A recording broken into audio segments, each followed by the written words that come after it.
Ini akan pulang. Setiap kita akan berpindah. Di dunia saja kadang kita pindah tempat, pindah tugas, pindah domisili. Bukankah setiap perpindahan butuh bekal? Anda dari Jakarta datang ke Garut, bukankah butuh bekal? Butuh kendaraannya, butuh kecukupannya, butuh materinya.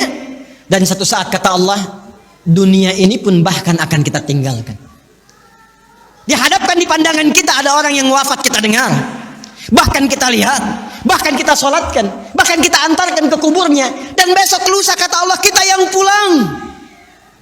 Pangkat, jabatan, kedudukan, harta, ilmu tidak akan pernah memberikan kepada kita pertolongan, menjadi bekal yang terbaik saat meninggalkan dunia ini. Karena itulah Nabi mengingatkan, setiap tempat punya bekalnya masing-masing. Anda dari Indonesia ke Malaysia, apa dipikir semua yang di Indonesia bisa berlaku di Malaysia? Tidak. Anda dari Indonesia ke Amerika, apakah uang yang berlaku di Indonesia laku di Amerika? Tidak. Belum tentu bisa digunakan. Mas sekarang kita dari dunia akan berpindah ke alam selain dunia. Apakah akan menggunakan bekal dunia? Kata Allah tidak. Bekal yang dibawa saat berpulang dan kita katakan meninggal dunia itu hanya satu, yaitu amal saleh. Di dalam Al-Quran tidak disebutkan amal saleh kecuali dengan kalimat zikrullah. Zikir. Zikir. Zikir. Zikir adalah nama lain dari amal saleh. Sekaligus secara bahasa juga pengingat. Seakan Allah ingin mengatakan, hei ingat kamu akan wafat. Ingat kamu akan meninggal. Sekarang pangkatnya tinggi, hartanya banyak, ilmunya luas. Saat pulang ingat, saat meninggal dibawa tidak itu. Pakaian cuma 2 helai kain kafan, tidak ada kantongnya. Dibawa ke alam kubur dunia tidak ada yang ikut. Zikir, ingat. Eling, ingat kata Allah. Yang hanya bisa dibawa amal saleh. Karena itulah ketika Allah meminta kita menunaikan amal saleh, semua amalnya disebut dengan zikir.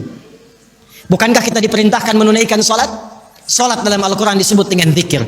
Quran surah ke-20 Taha di ayat ke-14. Innani anallahu la ilaha illa ana fa'budni wa aqimis salata li dzikri.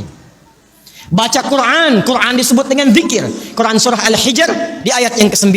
Inna nahnu nazzalna dzikra wa inna lahu lahafizun. Menghafal Quran disebut dengan zikir. Disebutkan 4 kali di surah Al-Qamar ayat 17, ayat 22, ayat 32, ayat 40. Wa laqad yassarnal Qur'ana lidzikri fahal mim muddakir.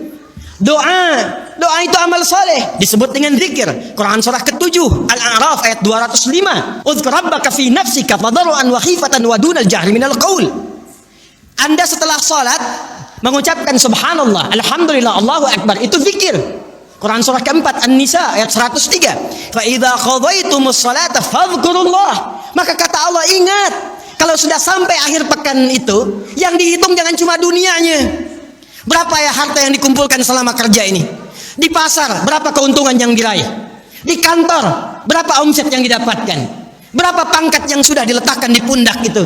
Berapa ilmu yang sudah diraih? Kata Allah, ingat saat meninggal, apa bekal zikir yang telah kamu siapkan? Bahkan jangan-jangan sampai sekarang pun, puluhan tahun kita hidup, untuk sholat pun belum mampu mengenal, mengetahui, memahami apa yang kita baca dalam sholat kita. Bahkan diberikan usia yang banyak pun, jangankan menghafal Quran, untuk baca pun masih belum punya waktu.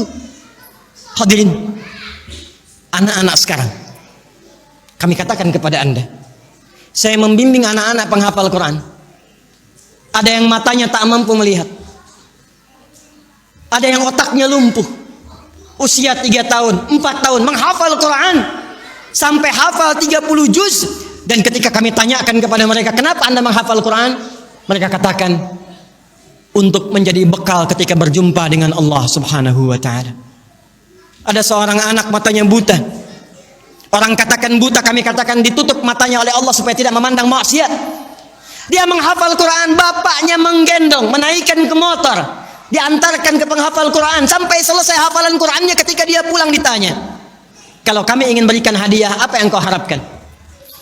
Kata beliau, saya hanya ingin doa saja, supaya Allah meringankan hisab saya di hari kiamat.